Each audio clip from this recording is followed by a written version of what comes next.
Hello chess fans, this is Chess to Impress with coverage from the last day of the 2016 Grand Chess Tour in Paris on Sunday, June 12th, 2016. Hikaru Nakamura from the United States of America is the winner. He outplayed the field and could even afford to lose against Magnus Carlsen, who finished in second place in the last round. He still was the winner. He was the strongest player, and everybody, even Carlson in this interview, said that he thought Nakamura had been the strongest player. Carlson had a bad last day, and let me show you 5 positions from what happened on the last day. This is the first round of the last day. 9 blitz games were played on the last day, 5 minutes per player plus a 2-second increment per move. This is Wesley So White, Magnus Carlsen black, and the position is about even. Carlsen had just played rook f8 to e8, and there are some tactics against the white king. And now So played a very unfortunate move, putting the queen on the most unfortunate square possible, and we'll see in a minute why. Queen d7 is a big blunder. And Carlsen saw the tactic. He sacrificed his queen. Queen takes d1 check. Bishop d1 is the only move, and rook e1 check. King g2 is the only move, and now bishop f1 check. Of course, if the king goes back to g1, there's bishop h3 checkmate, and the only other option is going to f3. And now it shows why the queen is on such an unfortunate square, because there is knight e5 with a fork. And after, when we do a body count, we see that black has a decisive material advantage. He's up a rook.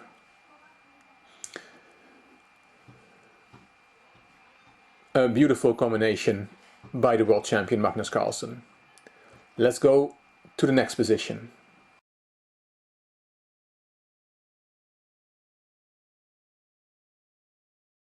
This is from the second round, and again we look at a game from Carlsen.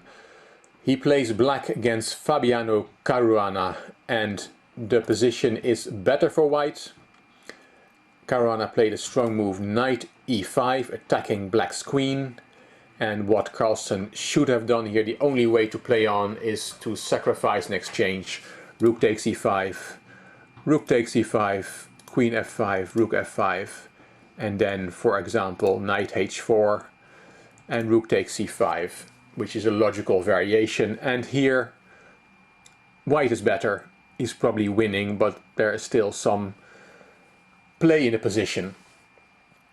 What Carlsen played, he counter-attacked white's queen, completely overlooking that there was actually a mate in 2 threat in the position. And after queen takes f7, he resigned. Because after king h8 or king h7, there is of course queen takes g7 checkmate.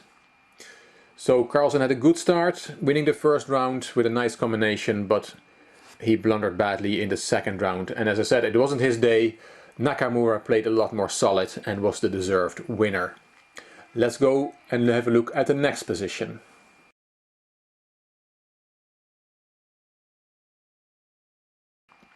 This is from round 4. White Vladimir Kramnik, black Hikaru Nakamura. Endgame, queen and bishop for both parties. White is a pawn up, but the position is even. Queen b8 check or queen e3 would have been moves that would have maintained the balance, and the game would have most likely ended in a draw. There is not so much white can do. But Kramnik had a really bad day. We will see another position from him later. He played here bishop g3, completely overlooking bishop d5, and there is a mate threat on g2, and it's amazing that there is actually very little, as in nothing, that white can do about that. Kramnik tried to see if there was a perpetual check, but there wasn't. He tried queen e8 check, king h7, g6 check, king h6, queen h8 check, king takes g6, queen e8, king h7, and now there are no more checks and white is being checkmated on g2. A sudden end to this game and a bad mistake from Kramnik, and as I said, it wasn't his only one on this day. Let's look at the next position.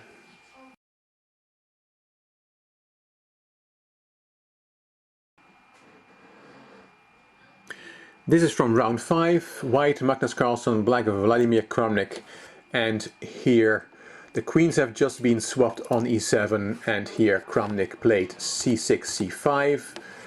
Carlson is better, is probably winning. He played knight c6, and here Kramnik played c5, c4, completely overlooking that his rook is en prise on d8, and he had something similar in the day before. You can see that in the previous video I posted with the blunders from the first blitz day. Kramnik then played rook g8, and that rook was that square was covered by a bishop, so he just put his rook en prise, and in this case he left his rook en prise, and after knight takes d8 Kramnik resigned. It was not his day, as I said. Let's go to the last position.